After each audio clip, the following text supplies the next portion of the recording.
کاتێ حکوومەتێک پاشەکشە دەکات لە پێشکەوتن کەرتی تەندروستی دەبێتە قوربانی و پشکی گەورەی بەردەکەوێت لەو قوربانیەدا کە ئەمەش لێکەوتێکی ترسناک بۆ دانیشتوانەکەی بە دوای خۆی دادێنێت. کە ئەچتە نەخۆشخانەکان پێشوازی هەیە، دکتۆریش ئەتبینێ، بەڵام ئایا چارەسەری پێویست، دەرمانی پێویست، خزمەتگوزاری پێویست لە خەستەخانەکان ئەوکو پێویست هەیە؟ نەخێر، چونکو هەموو شتێک بۆ نمونە دکتۆر دەرمانەکان بۆن عیلاجەکەت بۆ نووسێ ئەچیت سەیدە لەڵام دەرمانەمان نییە، تۆش ناچارە بیت چی لە دەرەوە بیکڕی، لە دەریشۆ نازانی چی بکڕیت.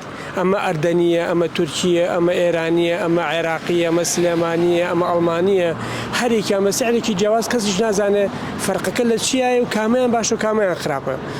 کەس نازانێ چی بکە، ینی سەرمان لەو شێوەوە بەڕاستی دەرمان بەپارەیە، خەستەخانە بەپارەیە. سەمن بۆ خۆم لە خەستەخانەیەکی ئەهلیە عیلاج کرام، یعنی مدەی عیلاجکردنەکەم 42 ملیۆن دینار بوو.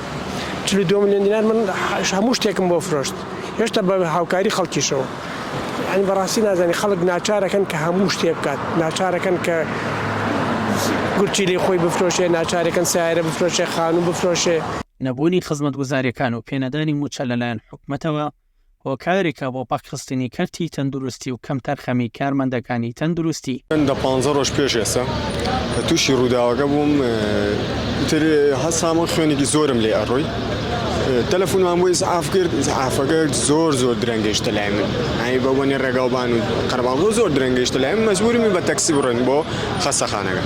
گەشتینە خەستەخانەکە، سەرەتا بەباشی هاتن بەدەمەوە، ئیتر چەند شوێنێکی دەستم بۆ منە ئەمانم کە خوێنی زۆر لێ ئەڕۆی چارەسەریان کرد، بەڵام چارەسەرێکی سەرەدایی. چەند شوێنی کەش پێویستیە کرد کە خوێنەکەی بیرسێنەوە، بەڵام دوای وازیان لێنای بۆ 2-3 سەعاتێک باوکم تۆزت بڵێ هات و ڕابێت کە نایان بەدەمتەوە، توتی ئەرێ کاکە چی لەم کوڕە بکەین، چی لێ بکەین؟ دیان کاکە ئەوەی کە بۆشمان کردووی لەبەر خوا کردومان، ئێمە 3 مانگە مەعاشمان وەرنەگرتووە، هەموو یەگەڕێتەوە بۆی کە مەعاش وەرناگرن، مەعاشەکەیان باش نییە. یعنی ناشتوانی بڵێ خەتایانە و ناشتوانی بڵێ کە نابێ بیکەن. جارجار ئەومان هەر تووشە بێ، بە تایبەتی لەم ماوەیە تۆزێک کەمبوونەوە بووە لە ڕێژەی با بڵێن ئەو دەرمانانەی کە بۆ تەداوی بەکارێ، بەڵام پشت بە خێرخواز، پشت بەوانەی کەوە وەکوڵێ دەستێکیان بە هەموو بەشی تەندروستیەوەیە لە هەموو بوارەکانە و لە لای ئێمەش بە هەمان شێوە توانیمانە ئەو خزمەتە هەر بەردەوام بێ و ئەو پێداویستیانە بەردەوام بێ. لەم نەخۆشخانەیە خزمەتێکی باشی نەخۆشەکرێت، زۆر باش. کارمەندانی تەندروستی دەڵێن حکوومەت نەک کێشەکان چارەسەر ناکات، بەڵکو کەلێنی زیاتر دروست دەکات بۆ کەرتی تەندروستی. حکوومەت هەوڵی ناوە کێشەکان چارەسەر کات، حکوومەت هەوڵەدا پەچی کەرتی گشتی بخات. لەبەر ئەوەی دوو ڕێگا، لەبەر دوو هۆکار هەیە.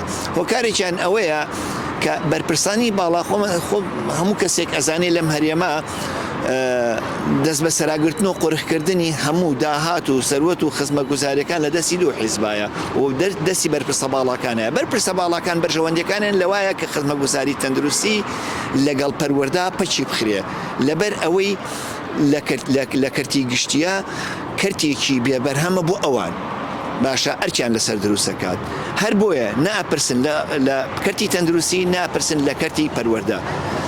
لە تەندروستیە ئەگەر ئەوان دێن پەشی کەرتی گشتی ئەخەن بۆ ئەوی خەڵک ڕووکاتە کەرتی تایبەت. کەرتی تایبەتیش هی خۆیانە و شەریکەکانیانە، کۆمپانیەکانی دەرمانە، بازرگانی دەرمان و بازرگانیە بە تەندروستی خەڵکەوە.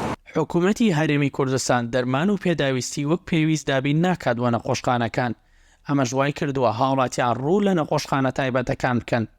دەیانەوێت کەرتی تەندروستی بە تایبەت بکەن و کەرتی گشتی لاواز بکەن لە پێناو بەشەوەندیە تایبەتەکانیان.